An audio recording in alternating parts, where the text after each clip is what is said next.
Okay, we should start. Yes.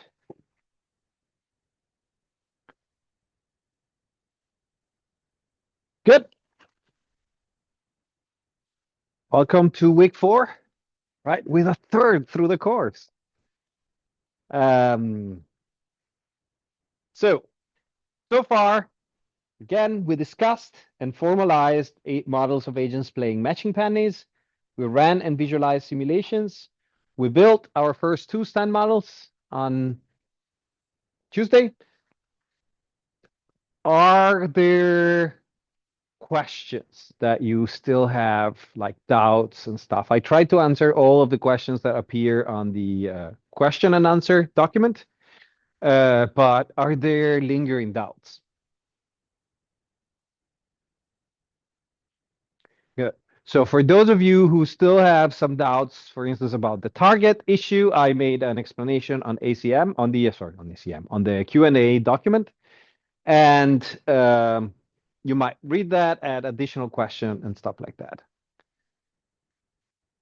I went through the all the assignments that I received. You should have gotten a group level feedback. In general, I didn't see any red flag that should have um, been a worry. I think the only one conditional that I made was, oops, the link doesn't work. Please connect the link to the GitHub, right? So I feel pretty confident that we can move to the next step. So what we're going to do today is we're going to be wrapping up the biased random agent models. We're going to be seeing how we would implement logodds within it and how we would fit it to the data. We will also integrate quality checks. Right? We've discussed prior predictive checks, prior posterior update checks, posterior predictive checks, prior sensitivity checks, and I changed a bit the order of things, so we're also going to be doing parameter recovery, which is, are we really sure that if we know the true underlying bias of the agent, our model is able to recover it? And once we're done with that, we're actually going to be spending the last part of the lecture on a separate memory model, so that we have a different example, a bit more complex example on how to do all these steps.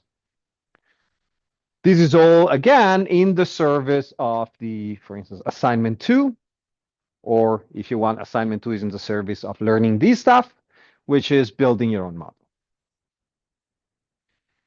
So this was the model that we've built last week.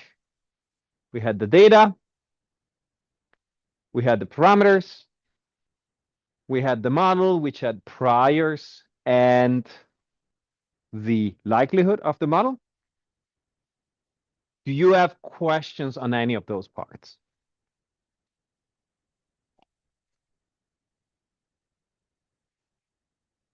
Okay, so first, let's go in and modify it to deal with logodds.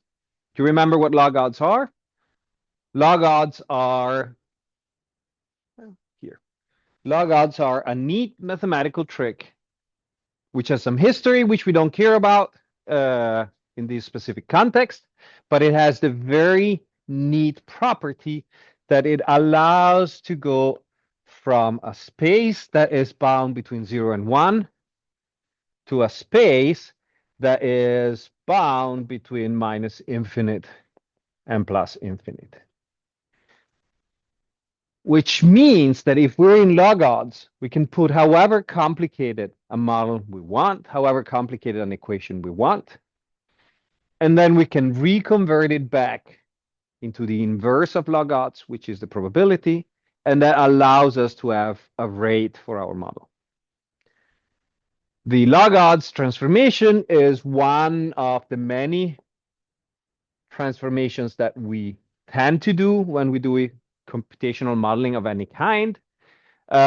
You've met another one earlier on, which is also the log transformation, right? That you use when you deal with reaction times, for instance, right? Did you do, I think you did log normal models, right? Log transformations in methods one. And that has the property of going from a space that could be from 0 to plus infinite, and it can convert back and forth to a space that is minus infinite to plus infinite. Why are these transformations important? Because sometimes the outcome that we want to produce are constrained, right? Here we would have between 0 and plus infinite. In the probability space, we have between 0 and 1, and we need our model to produce an output that is bound between 0 and 1, because probabilities that are below 0 or above 1 make no sense, right? It just doesn't make any mathematical sense. But often these that we call theta, right? So far we have just model it as it is, but in the models you're implementing, it might be due by something else, right? It might be due by, I don't know, a bias plus some impact of memory, right? How many times the other person did pick right hand. And if that's the case, right, we want the sum of these two to be bound between 0 and 1. Right? It still has to give a probability. We could, in principle, say, hey, these has to be bound between 0 and 1. And these has to be bound somehow between 0 and 1. We still wouldn't have any insurance. Then when we go and sum them up, we have a outcome that is bound between 0 and 1s. As we will move into multi-level models, where we have that there is a population theta, which has to be bound between 0 and 1, but there are also participants that deviate from the population, S1, S2, S3, S4. It gets pretty tricky to ensure that both the population level and the single participants are bound between 0 and 1. Right? It requires a lot of hacking in your code. These transformations, in this case, the log odds, ensures that we can move into a different space where any number is valid. And only when we're done, whenever we solve whatever kind of model we want to solve, mathematically, the numbers that we get can be transformed back into our safe space of 0 and 1s, between 0 and 1, right?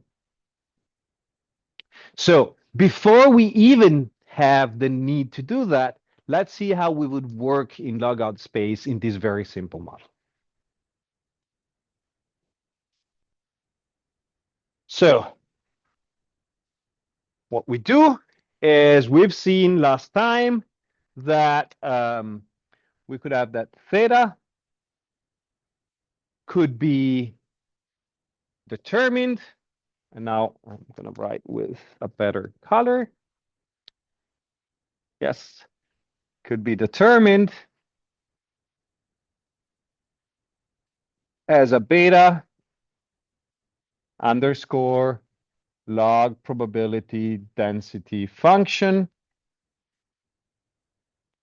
with our theta given two parameters that are the alpha and the beta of the beta distribution, which are the number of successes and the number of failures in the path that correspond. They can actually, you could also put 1.7.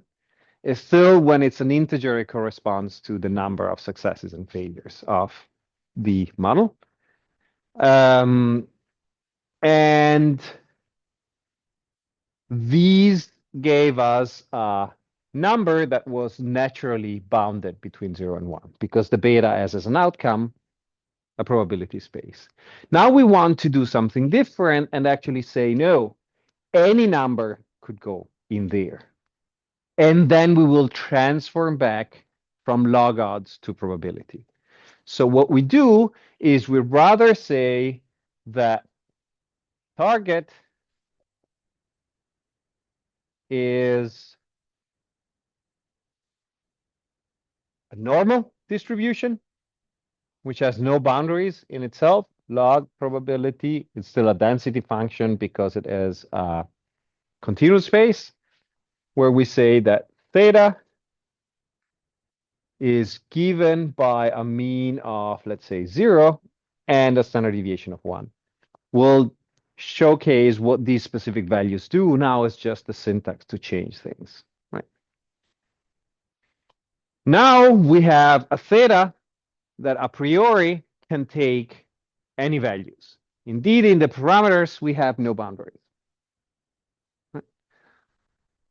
However, we need to go and tell them the likelihood function that the number that they're getting is a log odds number, right? And not a probability number. We could do that manually, and I'm gonna write it this side just to keep things interesting. And so we could say that there's a target plus equal where we have a Bernoulli underscore log probability mass function because it outputs 0 and 1s now. We're at the producing the actual choice between left and right. And we would say that the number of 1s is given by inv underscore logit theta, right? So we would put it back into 0 to 1 space. This is absolutely legitimate since it's something that Stan has to do all the time. The Stan team has developed a dedicated function to do that, which is slightly faster because it's optimized. And so it's target plus equal Bernoulli and underscore, and then it's logit underscore LPMF log probability mass function, where we have the number of 1s over theta as it is in log odds. Which is nice because it also allows us not to think too much about where we should transform from log odds to probability, right? Which in previous years, I think have a note in a couple of slides, has been a bit headache for students. If we go and work in log odd space, when do we actually transform back into probability space? And the answer is always at the very end, and the Bernoulli logit LPMF helps you remember that, right? Because it still takes the log odds. It does on its own the transformation at the very last possible moment. Good. Then since theta is kind of annoying to have in log odds, right? Nobody understands log odds.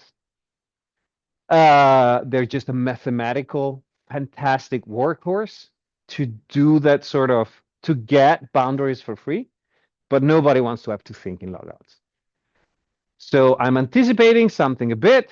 There is a new chunk called generated quantities, where we can say there is actually a theta in probability space, a real number bound between 0 and 1 that we define. And these theta in probability space is given by the inverse logit of theta.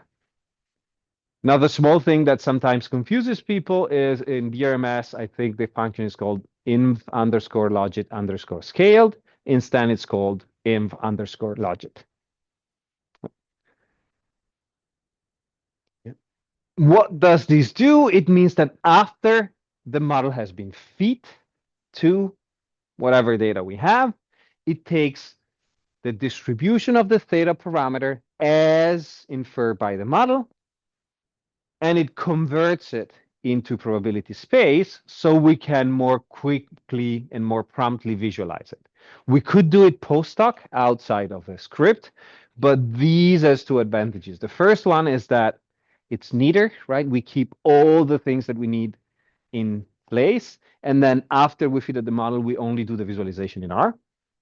And second, if you remember, this program is going to be converted into C++ and then into machine language, and it's going to be compiled, which means that it's going to run much faster than R would. At these level of operations, we don't care. When it gets more complicated, it makes actually a difference. Right?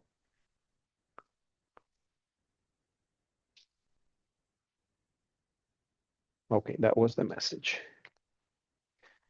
So it's a nice model you have there. It'd be a shame if somebody were to fit it to data, right?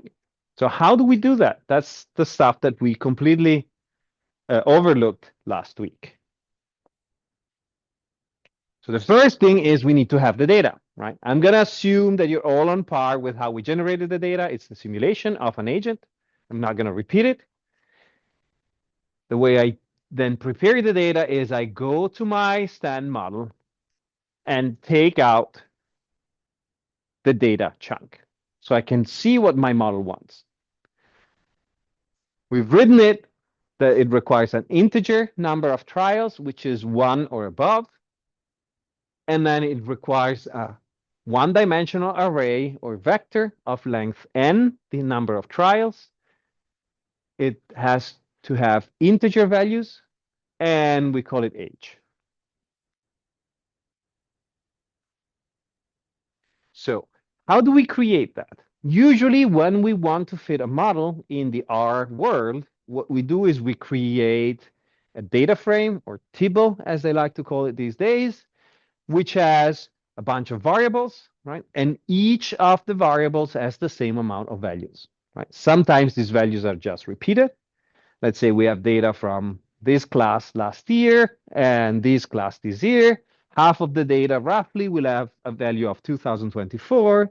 Half of the data roughly will have a value of 2025, right?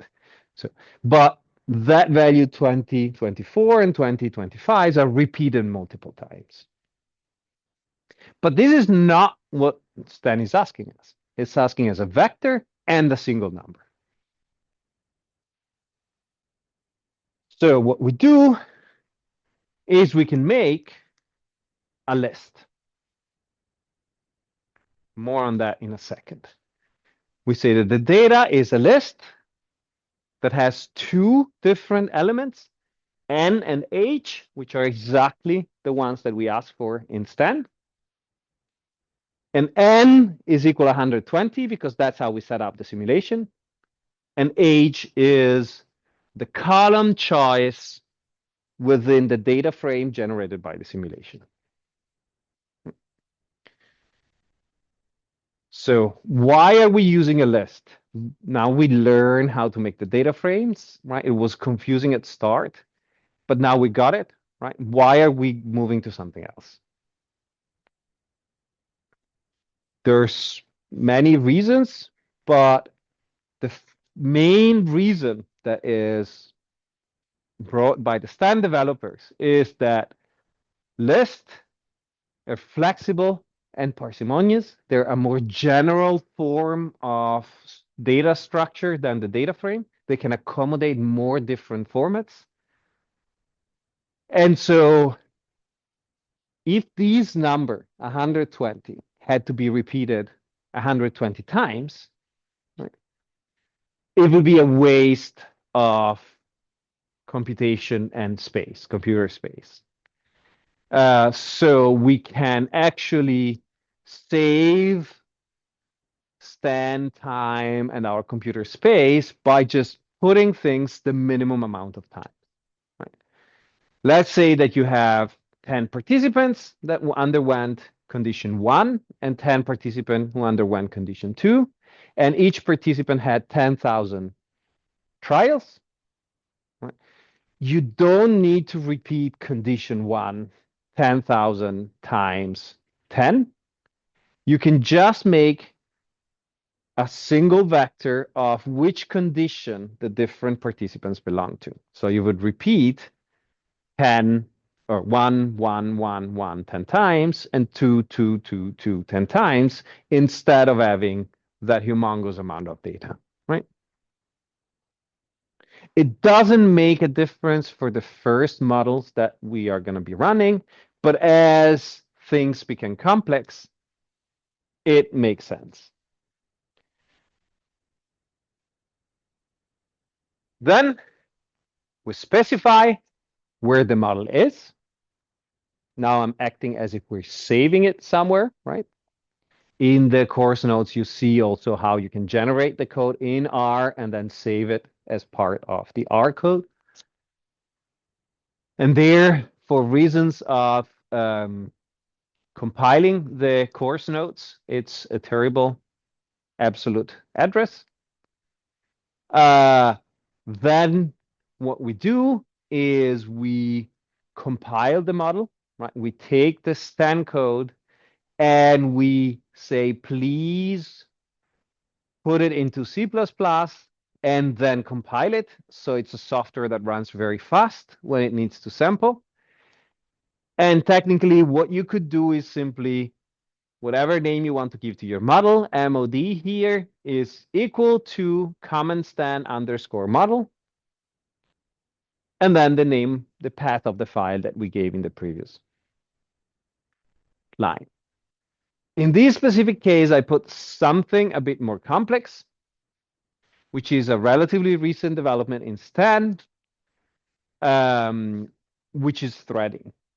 So if you remember, as we are moving in a many-dimensional space with a Hamiltonian Monte Carlo sampler, wherever the sampler is, it will look around itself and check where the slope is going, right? And that part can be very, very time consuming if you think that any multi-level model easily has thousands of parameters, thousands of dimensions. So that part can be split across cores, threaded. Right? I haven't managed to integrate the way of doing that completely in the course yet, but I have some references that you can follow up if you're interested at the end of this lecture. And by adding that option, no matter whether your model has implemented threading or not, right, it will compile it. If that option is not there and you've included the threading in your model, then the model will not compile. So I started just using it by default. Then what we do is we have an object, mod, which is the compiled model file.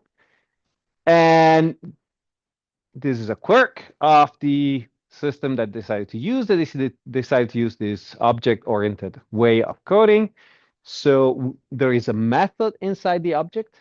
There is a function, if you want, inside the object that's called sample. So we say, take that object and use the function inside the object called sample on the data that we just produced. I'm putting here a seed, so it always gives the same result, so I don't recompile my course notes and suddenly the results look different. We use two chains, meaning that we run two independent Hamiltonian Monte Carlo and see how well they match with each other. We say that they should run in parallel, meaning that two processors can run each their own chain. Here, actually, I should remove these, but threads per chain. So if I had implemented the code so that it could split the gradient calculation by threads, you could say, and then split it farther to two other cores. When you run stuff on uCloud, I usually take the 64 cores machine, and then I say split it by 64 divided how many chains I want to run, right? We have iterations, warm-up, that is how many steps should the Hamiltonian do in this space to learn how to explore this space. These iterations are only for learning how to explore the space. They're not going to be used. Yes?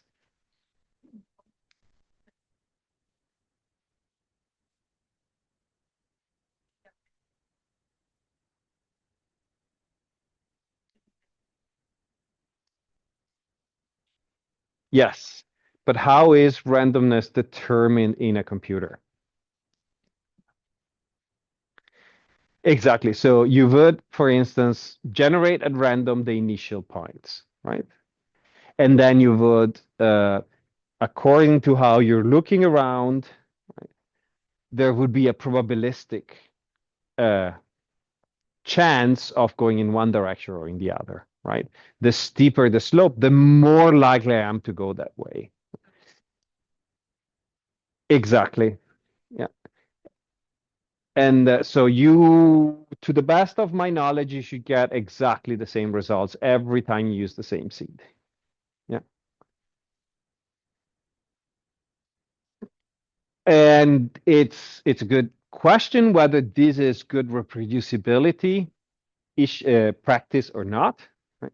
For the course note, it is because I don't want to have text that doesn't match the plots, for instance. But for your paper, right, a seed is allows the reader to get exactly the same results that you got, but leaves the doubt as to whether that would hold, right? If it's just by chance that you got those results, because there's stochasticity, right? Especially if you have, an overlapping of your hypothesis with zero, which is roughly, if we want to keep the old way of thinking about things, roughly 5% overlapping with the zero, right? Then one run or one seed or the other could move you one side or the other. Right?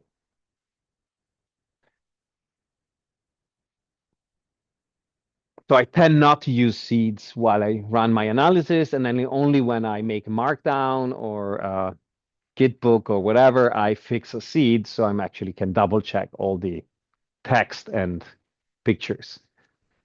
Then we say after the warm-up is over, how many times should we sample in this space?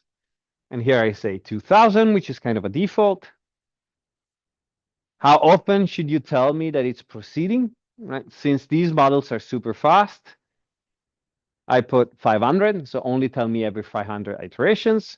When I have more complex models that I need to check whether they're actually able to sample, I might put 10 or sometimes in extreme cases even 1, just to see whether it's proceeding.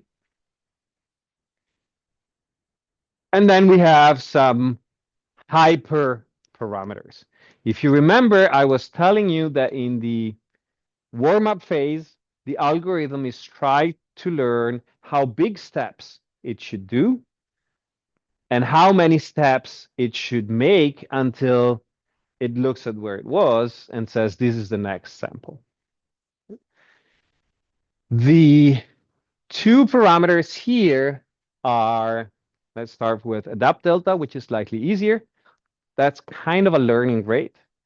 It says, if you're exploring with your current parameter, saying 10 steps here, and what you're finding is that, for instance, you're back at your starting point, or that you were expecting to be in a better probability region given the slope that you had at the previous step, but you're not. These are two kinds of problems, right? Therefore, we should change the number of steps and how big they should be. A high adapt delta learns a lot from each fader. A low adapt delta learns very little. It means also that the algorithm is doing more work because basically at every iteration in the warm-up, it has to change parameters and see what happens. I think that the default is 0.8.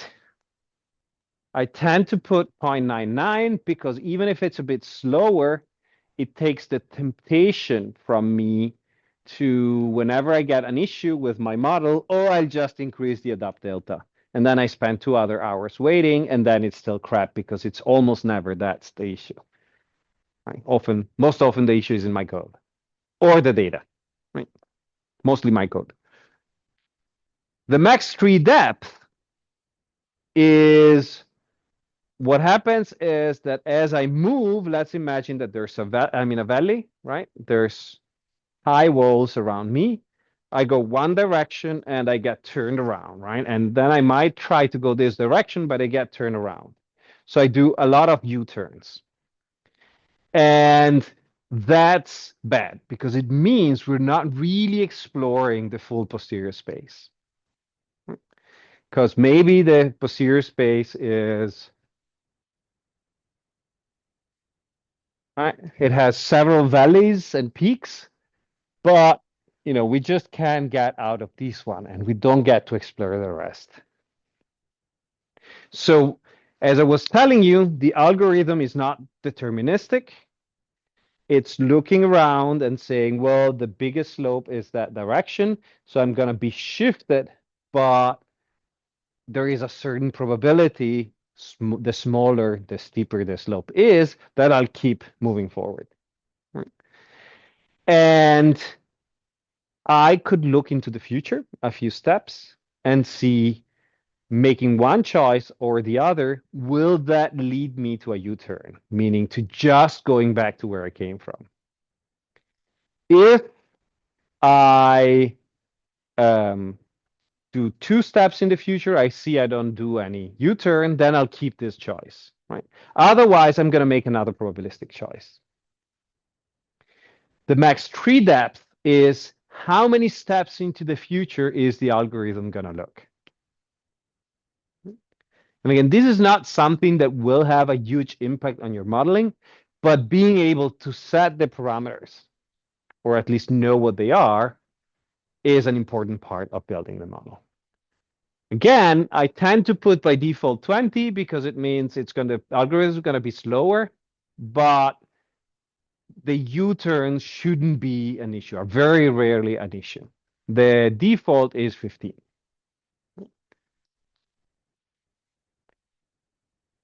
Then we run this code.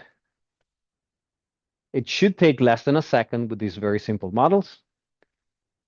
And then we have a new object called sample, which I gave it the name there, right? And that's, again, an object. So we can use functions inside the object, methods inside the object to do stuff like extracting a summary, right? As we would get in BRMS or rethinking or in LME4, right?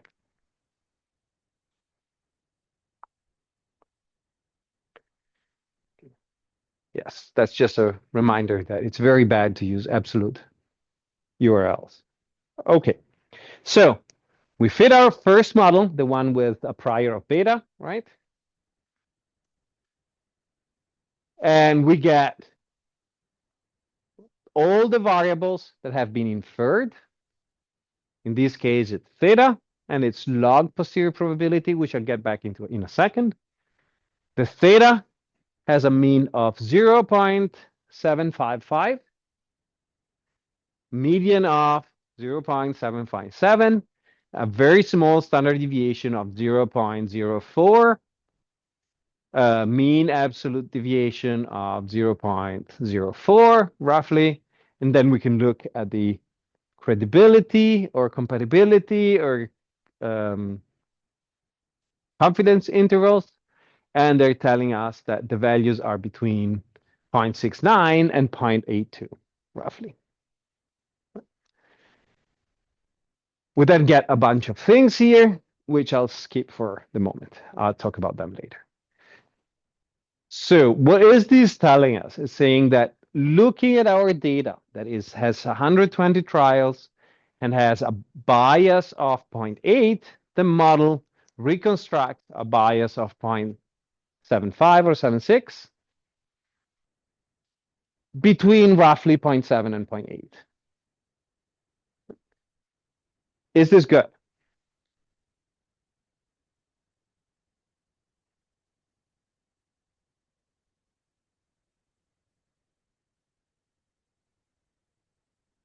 we're going to go and plot, but this is just the first. It's not perfect, right? It's not terrible. It's pretty close. So we'll get back to that in a couple of slides. Let's take the last model that we built. That's the Bernoulli logit model. It has, again, the log posterior probability, which we're skipping for now. Then it has the theta, which now is a very different number because it's in log odds, 1.11. And it has the theta posterior, which is 0.75, right? Slightly lower, slightly further away from the true value. We could start the discussion now as to what is happening, but we are doing model quality checks, and the purpose of the model quality checks is exactly understanding these sort of things.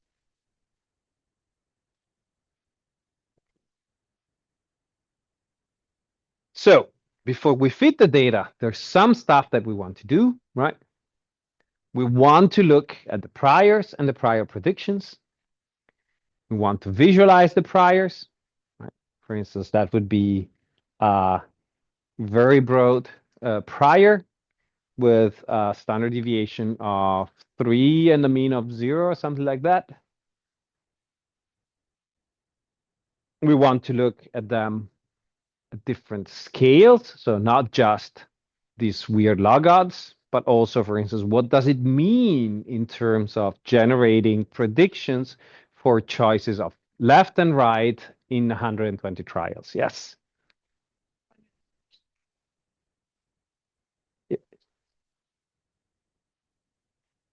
Yeah.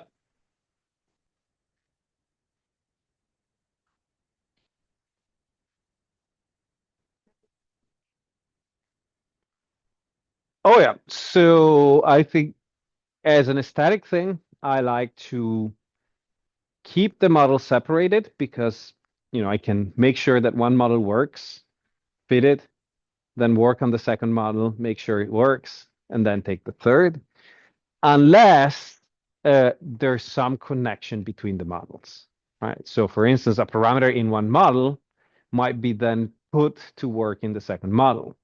Or I might say that the performance of this agent is generated by a mixture of these two models, and I want the model to estimate what's the probability that the participant is using model 1 or model 2, and then they have to be together. But the fitting doesn't have anything to do. I keep it separated also because, especially with slow models, right, you don't know where things are going wrong if you have all the models in one file.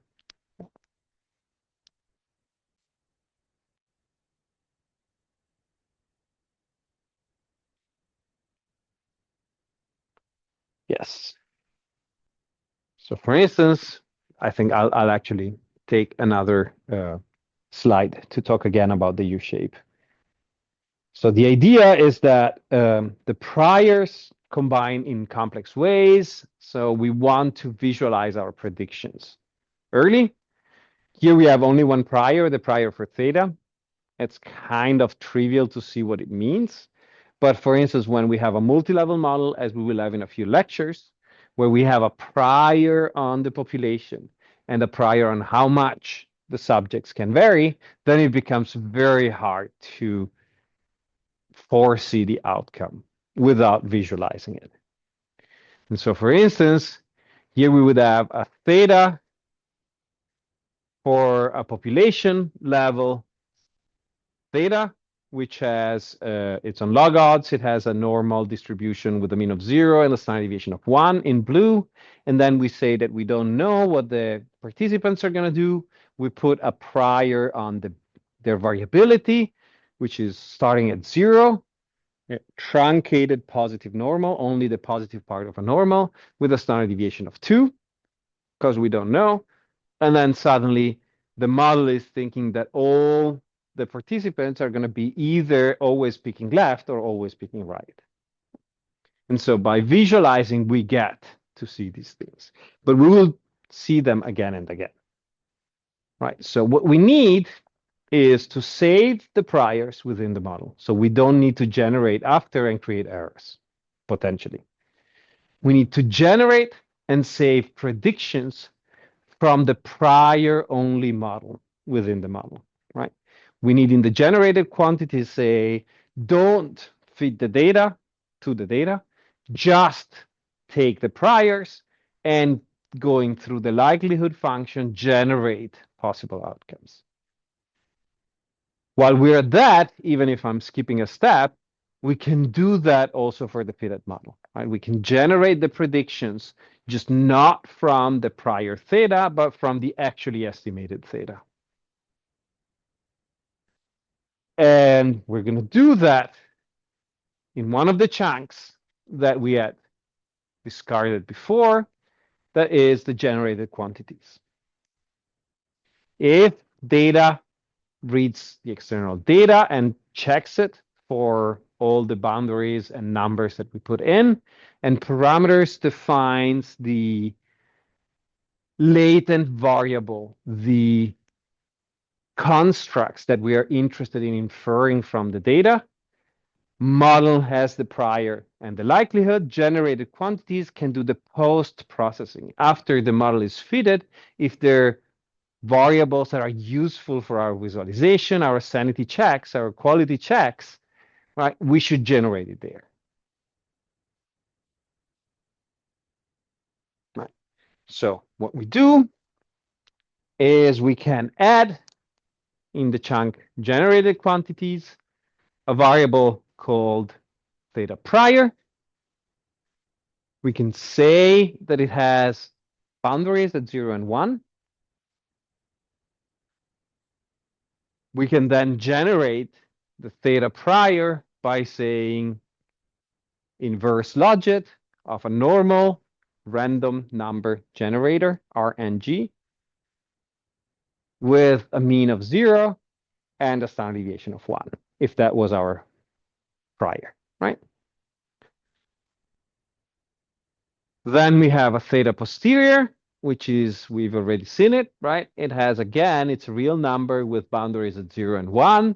And we take the theta that has been estimated in log odds, we do the inverse logit and stuff it within the theta posterior. Given our stand model is a probabilistic model, right? It doesn't have one value for theta. It has, the one I just ran had 2 chains, 2,000 iterations per chain. It has 4,000 samples, right? So it has 4,000 values for theta. It will create an inverse logit of each of those 4,000 values. So both theta prior and theta posterior will be vectors of length 4,000, will be distributions of values. But you shouldn't take my word, right? Oh, well, that's then also before we visualize, we can make and save predictions, right? This is exactly the same generated quantities as the previous slide, but we're adding 2 additional variables.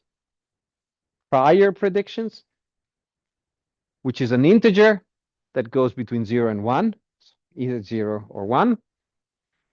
And we do the same for the posterior predictions. Then what we do is, instead of generating right from a normal distribution, as we've done for the theta prior, we say that the prior predictions are equal to a binomial random number generator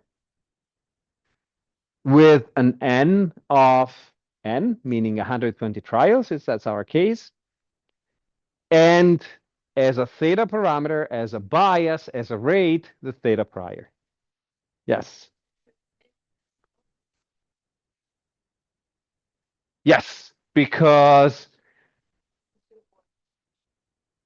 did I say 0, 1? Okay, sorry. It's from 0 to n because we have, you're right, we have 120 trials, and we're not generating a prediction for every trial because in this specific model, the order doesn't matter, right?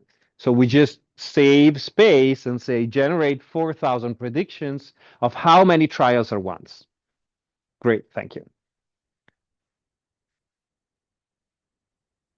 Then what we do is we do the same for the posterior predictions, we have a binomial random number generator with an n of n, and then we could have used a theta posterior, but for some reason I wrote inverse logit theta.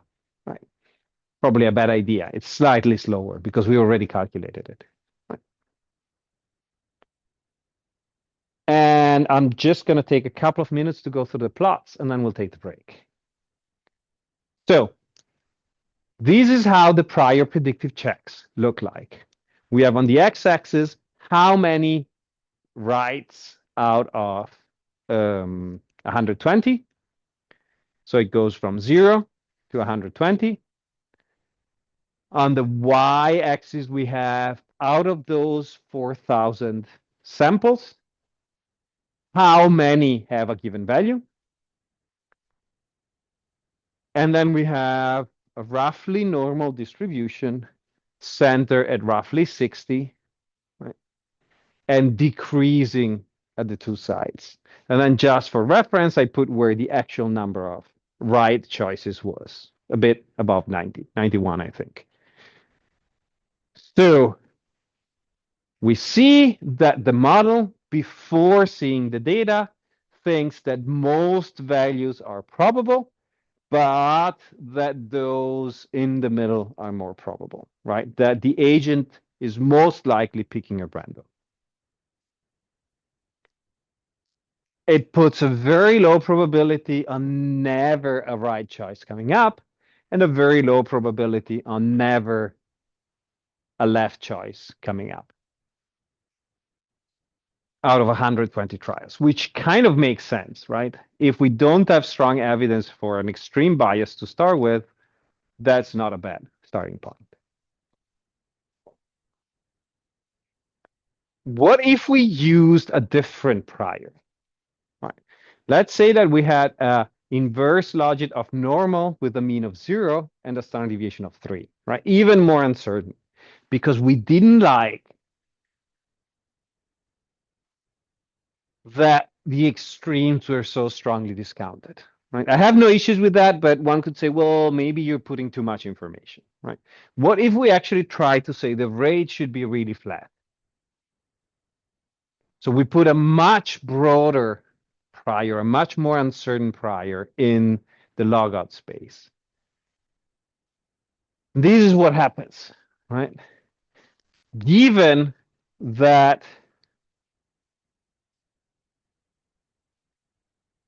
our logout space, this goes from -9 to +9 roughly. It actually can go to 10, both sides, right? A much narrower band than the actual prior is what would convert to almost 0 and almost 1. So -3 is quite close to 0, +3 is quite close to 1. Which means that everything else that is beyond that band gets cumulated at the boundary, at the 0 and at the 1.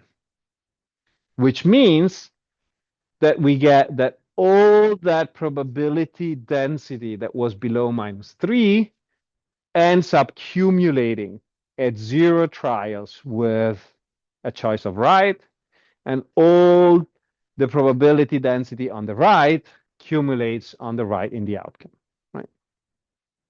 And that's again where having flat priors, uniform priors, and so on and so forth is generally a bad idea, because we know better and we want not only the parameter theta to make intuitive sense, but also our expectations about the data to make sense.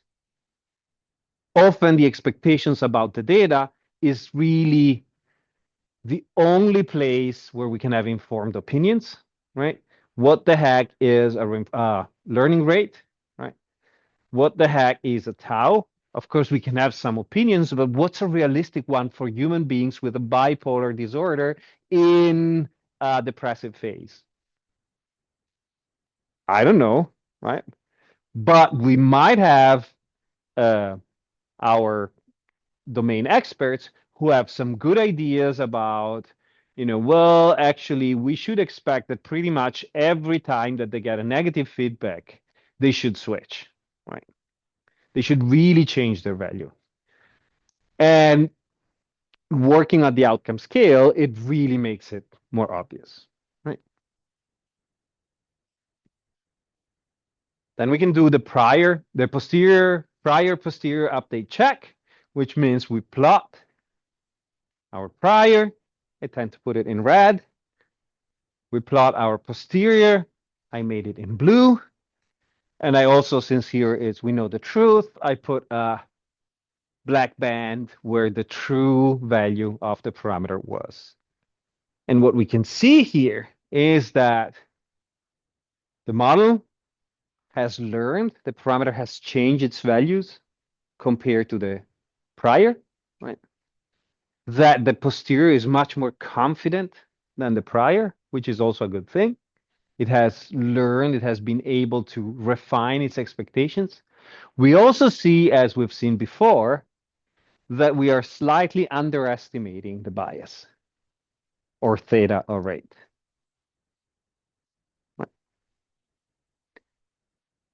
And with that, I think we're in a good place to take a break.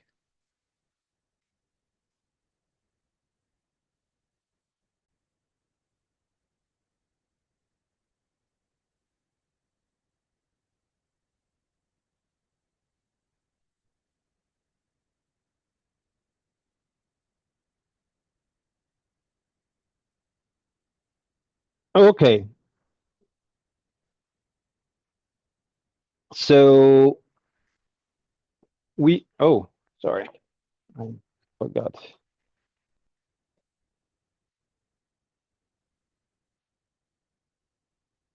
Perfect.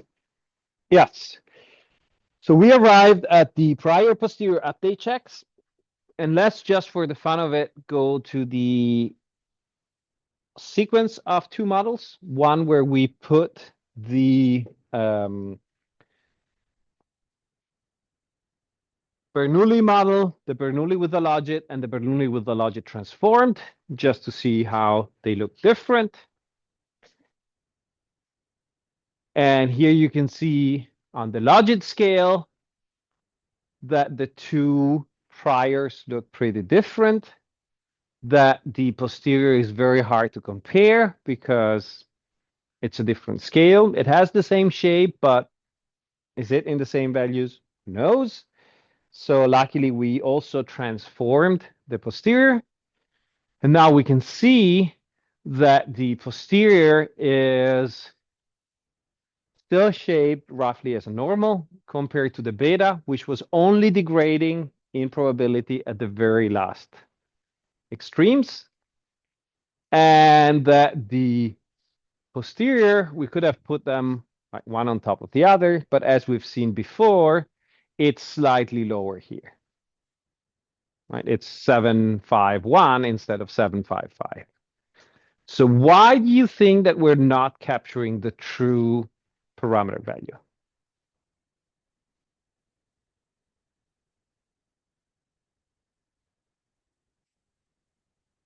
Why is our posterior generally lower than the actual bias in the agent?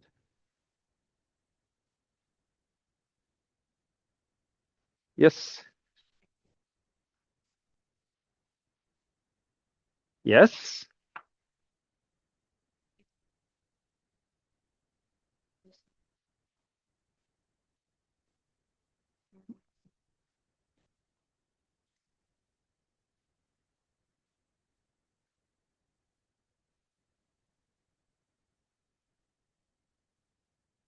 Yes. So exactly. So basically, for the people of the Zoom, what Sabrina was saying is that the um, priors are different in the two models, right? When we look at the probability scale, where the Bernoulli goes more flat towards the very end, the one where we have a prior in logit, in log odds, a normal prior in log odds, actually decays much faster on the two sides, which would explain the difference between the two posteriors. But we still have the fact that the true parameter value is not recovered completely. Right? And I think your answer has the core of the answer to that, but it hasn't had the explicit words put on top.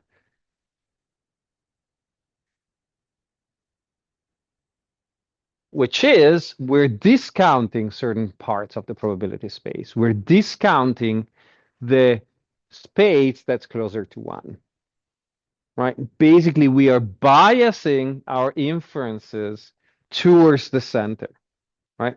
No matter what the data is saying, we're sort of pushing things more towards the center. And that's where we get a slightly lower posterior estimate than the true parameter value.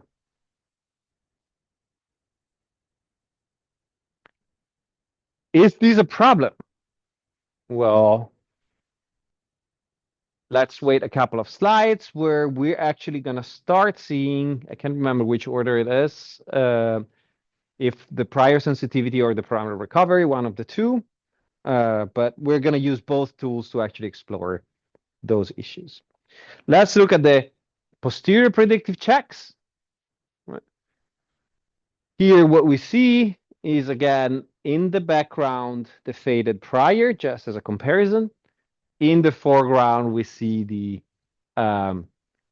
more opaque posterior predictions. We can see that just like when we were looking at the prior and the posterior, because here they're mapped one-on-one, the posterior predictions are much more concentrated than the prior predictions. The model has learned. It's sort of spot on the true amount of trials with an outcome of 1 right choices. It is slightly more, at least on this scale, spread out than what we expect, than what we saw in the prior posterior update checks, because now it's probabilistically peaking once and 0 on 120 trials. So there's an additional mess there. But all in all, we can say, well, we should discuss whether this is high enough precision, right? Whether this spread is acceptable or not. But at the very least, the model has learned from the data and it's concentrated its expectations in the right region. So what now we want to do is we want to say we've seen a slight bias, but even if we hadn't, we might have been lucky. What if we more systematically simulate data from different levels of bias and see how well the model can recover the true parameter values? Because, if it somehow only biases the extreme values, that might be a problem. If all values are slightly squeezed towards the center, but their relative ranking is preserved, meaning that an agent with a true bias of 0.8 and an agent with a true bias of 0.7 still have their estimates where the former is higher than the latter, that might be good enough, depending on what we're trying to do. And here, we're going to learn about parallelization, because suddenly we'll start running a lot of simulations. So the first thing that we want to do in order to take advantage of the fact that our computer has a lot of cores, that uCloud has even more cores, is we create a function with one operation, right?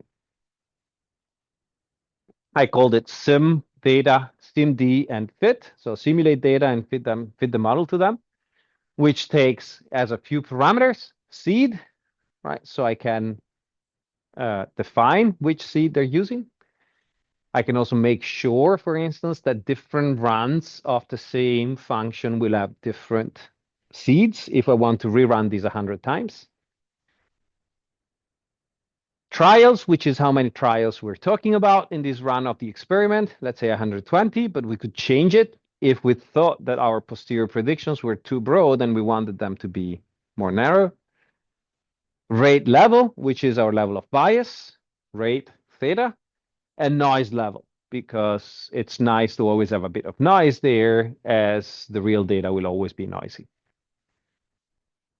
This is nothing new, but what we have is that within the sequence of trials, so 1 to 120, we generate a random choice for each trial, given the random agent noise function with a rate of rate level and a noise of noise level.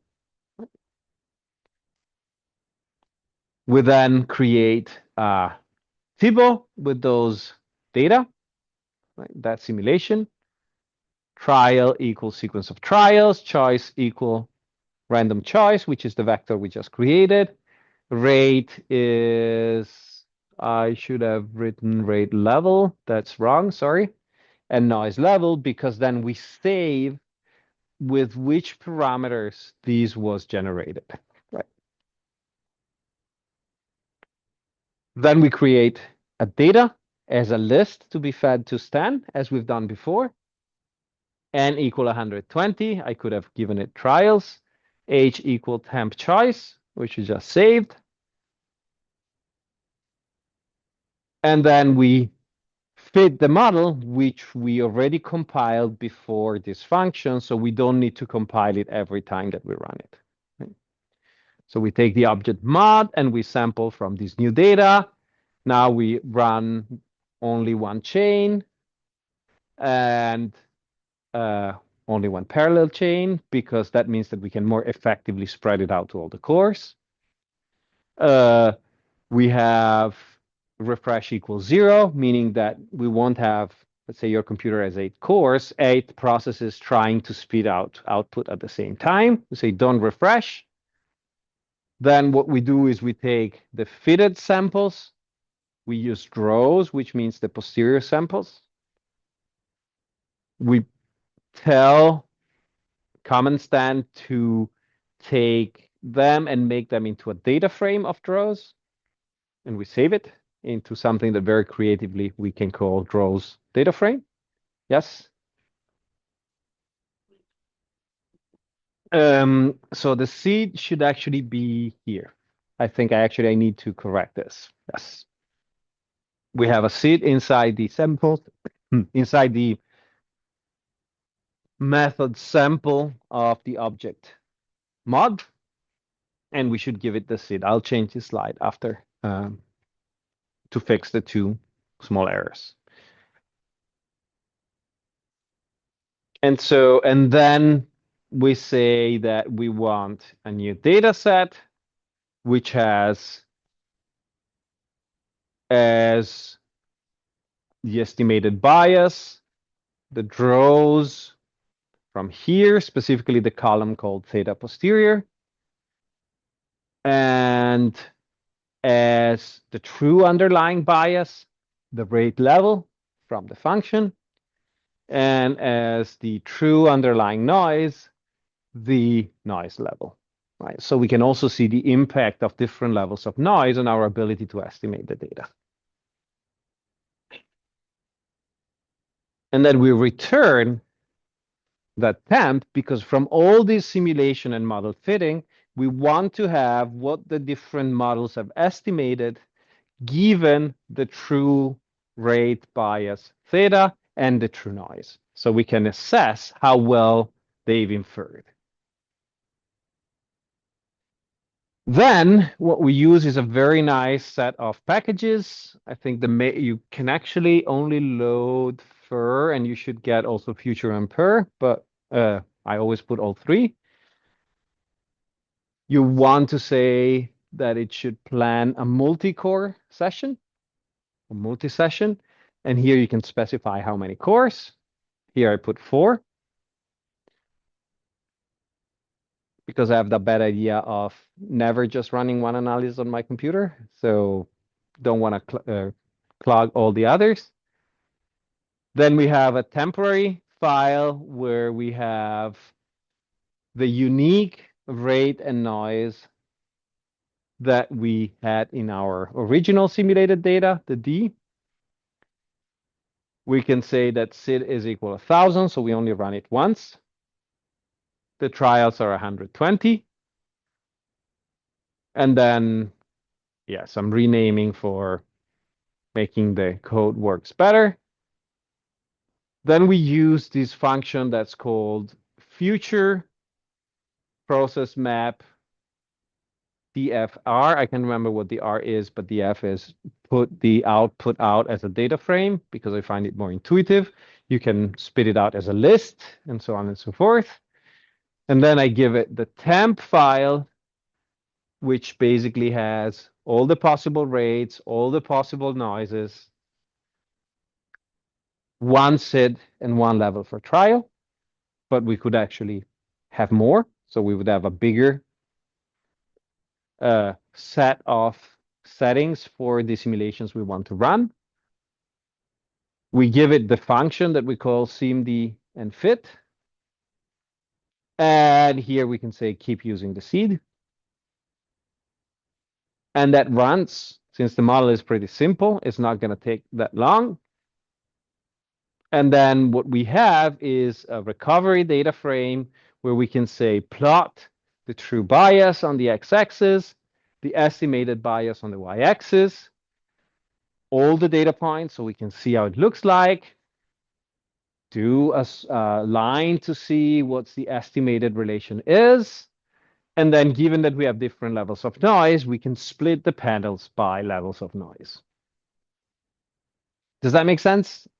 If you haven't used parallelization, this might look like a lot of opaque code, but there's several examples in the course note that you can sort of try out and see how it works.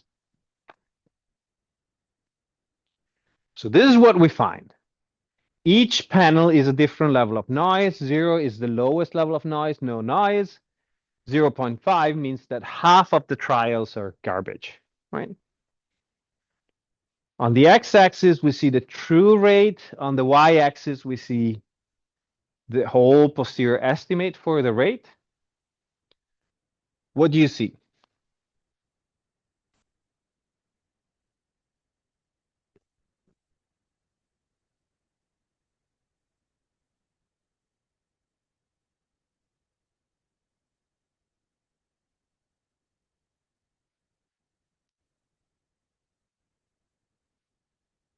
So what I see is that, as expected, the more noise, the harder the problem it is, right?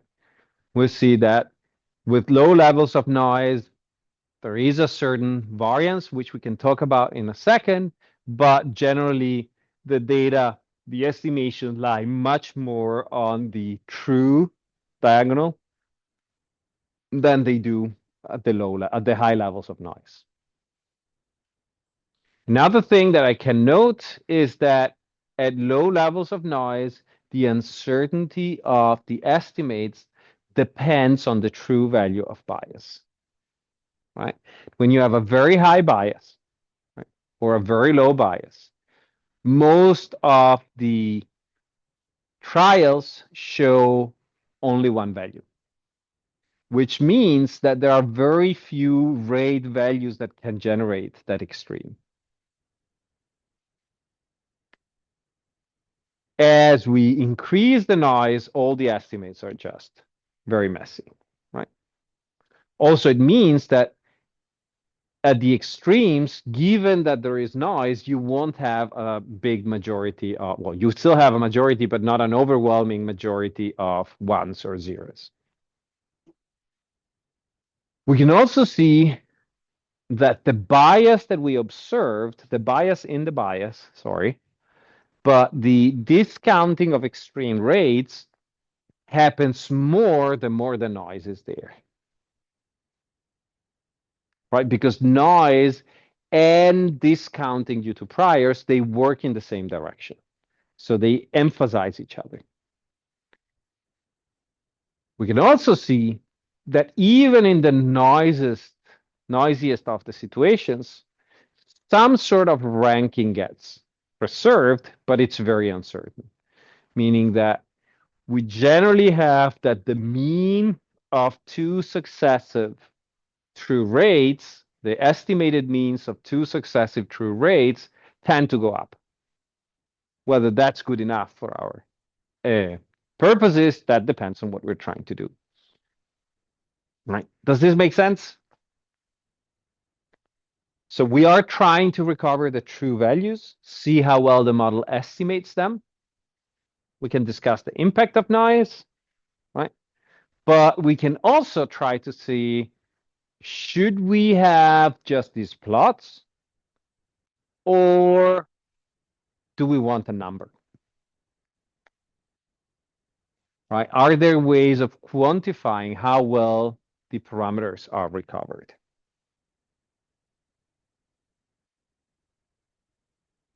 And this is not a tricky question. It's actually, there is no answer to that, right? Sometimes we get asked by reviewers to put a number, but I wouldn't replace the plots with the number, right? Because I think that from the plot we can gather more. But if you had to put a number, what would you put in?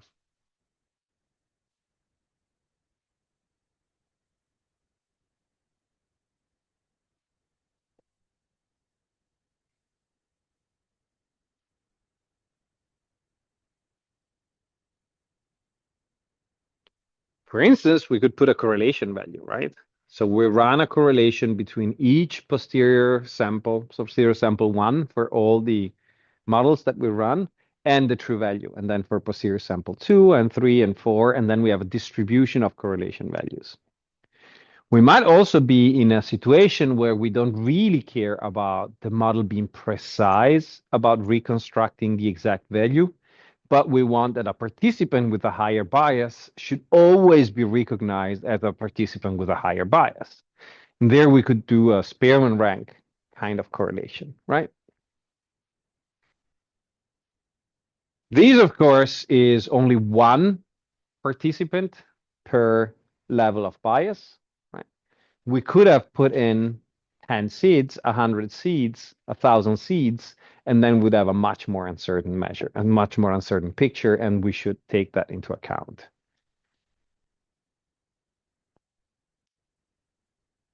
So yes, we could have made multiple simulation and multiple seeds. We could have looked at whether having more when does the number of trials overcome a certain level of noise, for instance, right? If we had, instead of 120 trials, 1,200, right, would that have overcome different levels of noise? Because that can give us hints on how we should plan a study, for instance. We could, in principle, include measurement noise in the model. And I have a lecture on mixture model, which we'll see whether we get to, but otherwise it's on the YouTube for last year. So you'll actually be able to see, and it's also in the course notes, you'll actually be able to see how does it look like including the measurement in the model. We can also say, well, this is one specific prior, right? But we saw that that prior might have been too restrictive already from our first test of the model quality. What is the impact of different priors on our inference? And that's the next step. Right, so we're asking how much is our estimate affected by prior values? We define a range of reasonable values for the prior, and we run another simulation. In this case, we have two values, right? The prior mean theta or rate, and the prior standard deviation of the theta, which we said were 0 and 1. And in a couple of plots, we showcase how they would be if we had 0 and 3, right?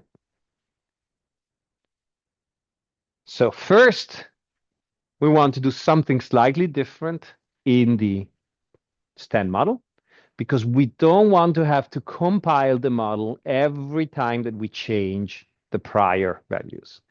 So on top of the data that we already given, we also give it two additional values. One is the prior mean, which is a real number, has no boundary because in principle it's between minus infinite and plus infinite. And we have the prior standard deviation, which has a lower bound of 0, because the standard deviation is the mean absolute error in your whatever you're trying to measure. If you pick any random number within the distribution, and you think that it's described by the mean.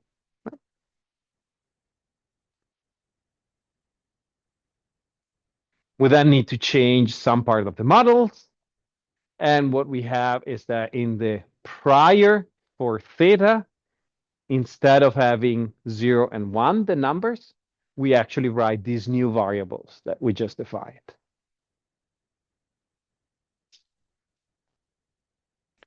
And then, like before, maybe I'll see if it, because I need to change the background of the code instead of having it in black, but maybe yeah. Better? Yeah. Okay, but what we do is we create a sequence of values for prior mean. We say, well, we just discussed that in log odds, -3 is roughly 0 and +3 is roughly 1. So we take those as the two extreme. We want a sequence that goes from -3 to 3 in steps of 0.5. We then take the prior standard deviation. Mean absolute error of 0 is kind of weird, right? We never expect to be absolutely precise. So I'm starting from 0.1 and going all the way up to 1. I could have gone to 3, but let's start with 1 in steps of 0.1. Then I use a function called expand greed that takes the two variable prior mean and prior SD and finds all the possible combinations. I make a tibble, so a data frame with those values, because that's what the what is called the future PMAP kind of thing wants. Then I tell where the model is. I fit or I compile the model. Then for the purpose of these explanation, I'm just subsetting to one noise level and one rate level. So we don't have 4 dimensions of variation, right? We're just exploring these 2. I made a slightly simplified function for SIMD and fit, where we have only prior mean and prior standard deviation that we're changing. We change the data, so it's not just the N and the H, but also prior mean and prior SD.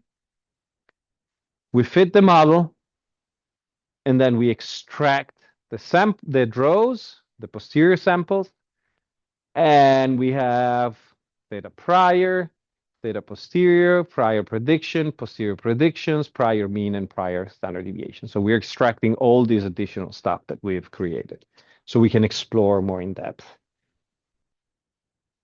We then say that using future PMAP DFR, we have a data frame called priors with all the possible values. We have a SIMD and fit function. There should still be the data generation process. I think I might have cut it to make it stay in one slide. But if you look at the course notes, there's the full code. And then what we plot is the prior mean on the x-axis, the theta posterior on the y-axis, so we can see how as we change the prior mean, we observe changes in the estimates. We can put a geom point to see all the estimates. We can put a vertical line where the true bias was at 0.8. And then we do again our line in the middle to make sure that we see where the true values would have been. And then we have not the true values, but if the well, what's the relation between prior mean and theta posterior, the regression line. And then we do panels that are split by the values of the prior standard deviation. Why am I choosing this? Because I think that the prior standard deviation is going to be very important, because it's how certain we are about our results before seeing the data. And so on the left, we see exactly the plot that I showed you. On the right, we can see the plot where we invert prior mean and prior standard deviation. But let's look at this, right? we can see that as we change the prior mean with low standard deviation, high confidence, the estimation is strongly determined by the prior mean because we're really sure about it. As we decrease the confidence, the prior mean counts less and less. We still see, compared to the red line, that our estimates are a bit underestimated, right? We still have that bias, but that would be we could increase. We could increase the standard deviation and see what happens, right? Or increase the number of trials if that were a problem. As we try to invert things, so we see that on the x-axis there's the prior standard deviation, and the single panels are the prior mean, right? We see again the same picture, right? We see that with increasing standard deviation, we get closer to the true value, and that the standard deviation matters less when the prior mean corresponds to the true value, which is not very useful maybe, but that's what the plots are telling us. So by doing this, right, we can say, well, dear reviewer, dear reader of the paper, dear boss to which we need to justify that we're running this model, right? There's no justification for using a very precise standard deviation, right? But as we go to higher and higher standard deviations, like the one we use here, really the prior mean doesn't matter. The data are speaking well enough.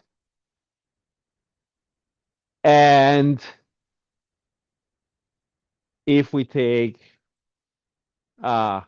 mean at 0, right, which would be, we don't know at start, right, it's right in the middle, we can see that already with a standard deviation of 0.5, our estimates are stabilizing. So us having picked a standard deviation of 1 is not having an impact particularly on the results we're getting, right? And then we can go here and we can say the prior mean that we pick, again, has very little effect on the results that we're getting. So it's a way of saying how much our posterior estimates, how much our inference is dependent on the choice of priors. And we can see that certain ranges of values have a strong impact, but the region where we are, 0 and 1, doesn't. Does it make sense? Which is also a partial answer to some discussion that we had, I can remember if it was last week or the week before, on the role of priors, right? These safety checks tells us, well, given the data that we have, this is how much the priors matter or do not matter.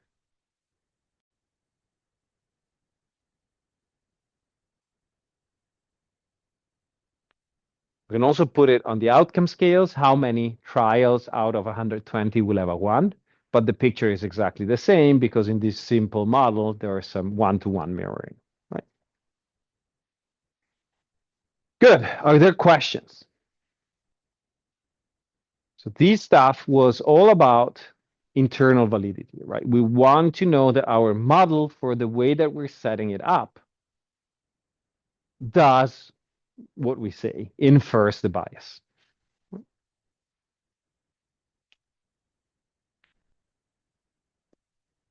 Questions? Good. So we can go through a more complex model, just the same procedure.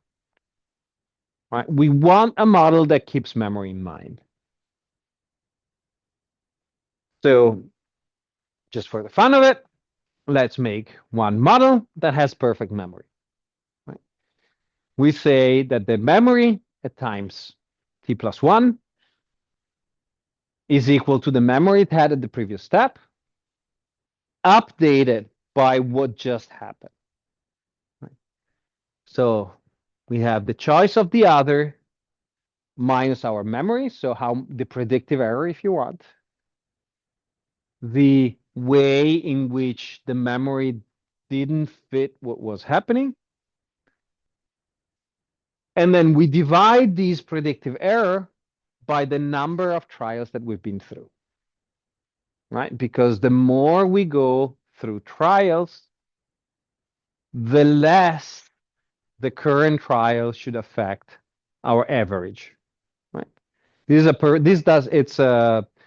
Funes el Memorioso in Borges' story, right? Never forgets any of the previous trials, and it's trying to keep the perfect average across all the previous trials. Yes. Yes. So we're trying to update our memory on a trial by trial basis, right? And we don't want to have to keep track of all the single values for all the previous trials.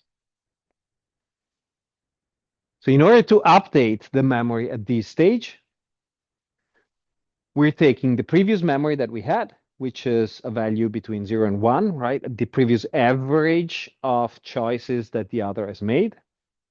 Let's say we're pretty sure it has done 90% of ones, so it's 0.9.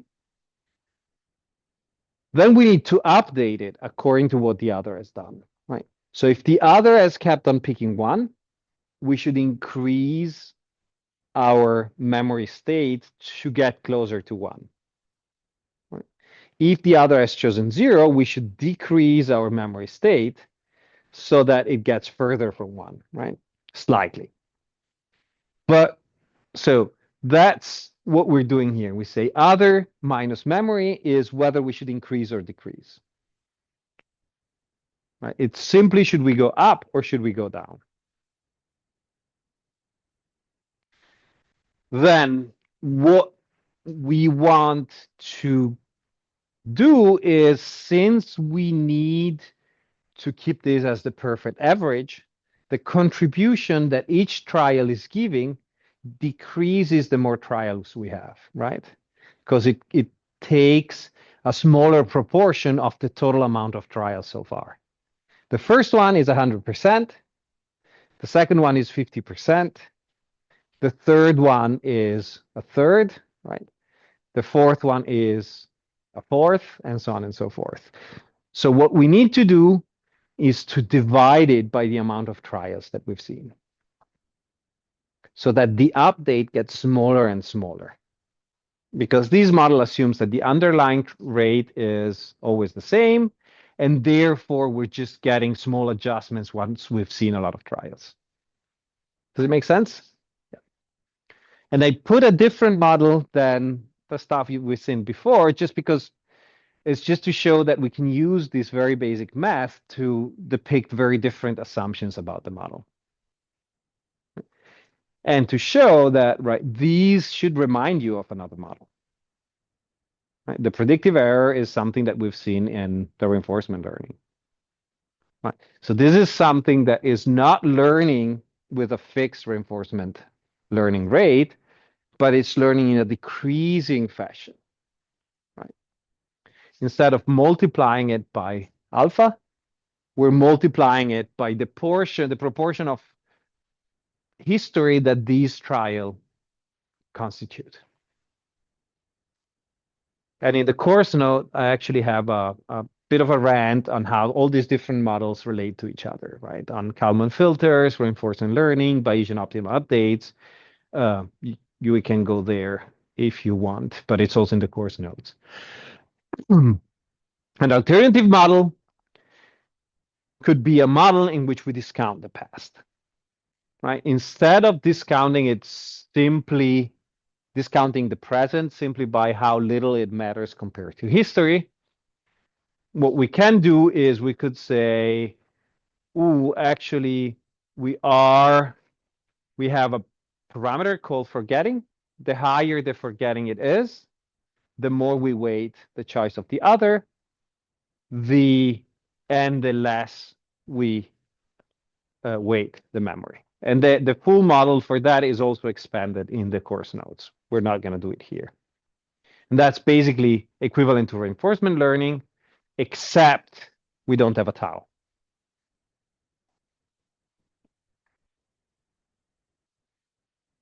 We could also do a Bayesian model, yeah? Yes.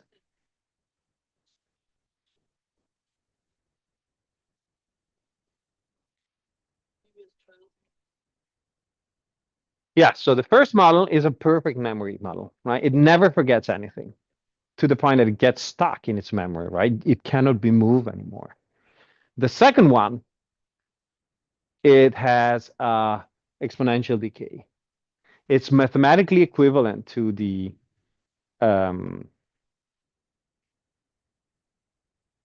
reinforcement learning that we discussed. Yes. We could also put a Bayesian fashion, which I also put in the course note, where we can say, well, actually, what would be my inference of the underlying rate of peaking ones according to Bayes' theorem? Right. All of these things are things that we can do. I'm not putting it in the slides because we're going to dwell a lot more on that sort of models when we do Bayesian models of Bayesian cognition. So we pick that. We can represent. This is something that we've seen last week. But now theta is not just a parameter, is given by underlying bias, if we want to keep it, plus how we're swayed by memory. Beta, which tells us how much we're swayed, and memory that tells us what our memory thinks it's going to happen. So which is how we represent it, right? We have a memory state, which is more or less observed, because it's deterministically determined. And then we have two parameters that we're inferring, which is bias and beta. Then we can say that theta is equal in logit of bias plus beta times memory. And we can put two priors, bias and beta. And then we put bias exactly like we've done so far. And then we put, beta, it's 0, 0.3 because it goes all the way up to 1 and -1, though perfect use of memory is kind of discounted. So we could discuss whether that's too restrictive or not. This is the stand model. We have that now we don't just have the N and the H, so the agent's choices and how many trials. We also have the other agent's choices, because now what we're trying to infer is a responsive agent, right? So we need to see what it's responding to. We have two parameters, bias and beta, instead of just bias. We have a new chunk, which is called transform parameters, which basically what it does is, given the sequence of H and others, it calculates the memory state. So we have a vector of length n, because memory is there for every trial, called memory.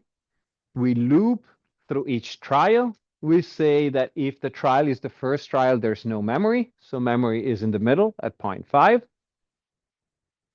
If trial is less than n, right, if it hasn't finished, we have that the memory trial at the next step, so the memory that we pass forward to the next trial, is given by the equation that we just explained before.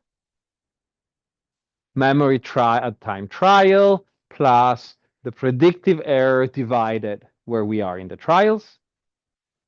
Then there's a safeguard. So if by chance there's a sequence of zeros at the beginning, the memory is going to go to 0, and the inverse logit of 0, which is not here anymore, goes to -infinite. And nobody likes infinite, right? If the initial sequence of trials is ones. The memory can go all the way up to 1, which means that we would have, when we put it in log odds, we would have plus infinite, and that's also a problem. So I artificially put a boundary and says if it goes to 0, put it to 0.01. If it goes to 1, put it to 0.99. It's very inelegant, but there's better ways of doing that, but this is at least very safe. Then what we do is we have the model where we have priors for the 2 parameters. And then now we cannot estimate the model all in one line because memory is updated on a line by line, on a trial by trial fashion. So what we do is we loop through trials. For trial in 1 to n, calculate the likelihood given the age of that trial and the theta, which is in log odds. It's a Bernoulli logit that is given by bias plus beta times the log odds of memory trials. Because everything there is in log odds, right? We keep the memory here in 0 to 1 because it makes sense. We could have done it in log odds. That wouldn't be a problem, but just to show you how we can work across different scales. And then we transform the memory into log odds to fit into these where everything is log odds. Does it make sense? Is it too complex? So what we're going to do next week is we can go through all the model quality checks to get, again, a bit more insight on how to deal with problems, because here we will have slightly different problems than we've seen. With that, thank you, and tomorrow we'll continue working on assignment 2 now that you have additional materials where you can fit your model to the data.